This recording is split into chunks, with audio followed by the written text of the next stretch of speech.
Presented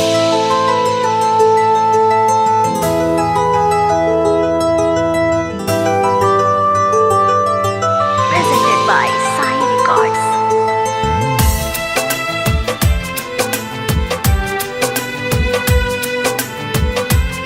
Sai Records. दर्द दिल कह मैं अब तो सह न पाऊंगा। दर्द दिल कह मैं अब तो सह न पाऊंगा। तेरे बिन एक पल भी ना रह पाऊंगा। हो तेरे बिन एक पल भी ना रह पाऊंगा। तू ना आई तो बता दे कहाँ जाऊंगा।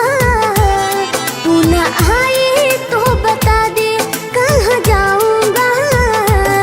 तेरे बिन एक पल भी ना रह पाऊंगा। हो तेरे बिन एक पल भी ना रह पाऊंगा।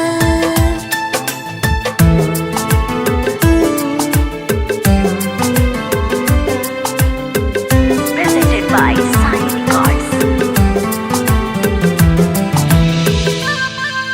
आंखों से मेरे बहते हैं आंसू। हर पल तेरी यादों में सारी कसमें तोड़ दी तुमने। क्या रखा है वादों में।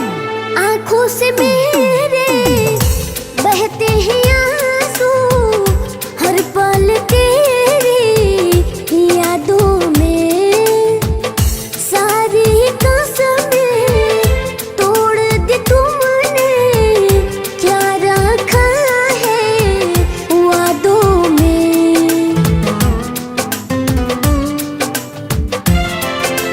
हो आँखों से मेरे बहते हैं आंसू।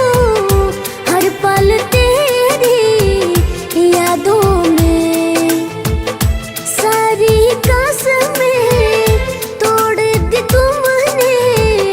क्या रखा है वादों में। दिल की बातों को किसी से कह न पाऊंगा। दिल की बातों को किसी से कह न पाऊंगा। तेरे बिन एक पल भी ना रह पाऊंगा। है तेरे बिन एक पल भी ना रह पाऊंगा। हाल बुरा है दिल का मेरे जब से तू मुझको छोड़ गई। मैंने तुमसे प्यार किया था तू बेवफा दिल तोड़ गई। Presented by Sai Records. हाल बुरा है दिल का मेरे जब से तू मुझको छोड़ गई।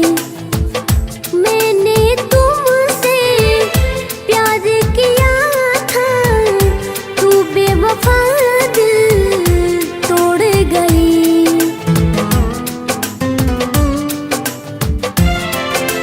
हो हाल बुरा है दिल का मेरे जब से तू मुझको छोड़ गई।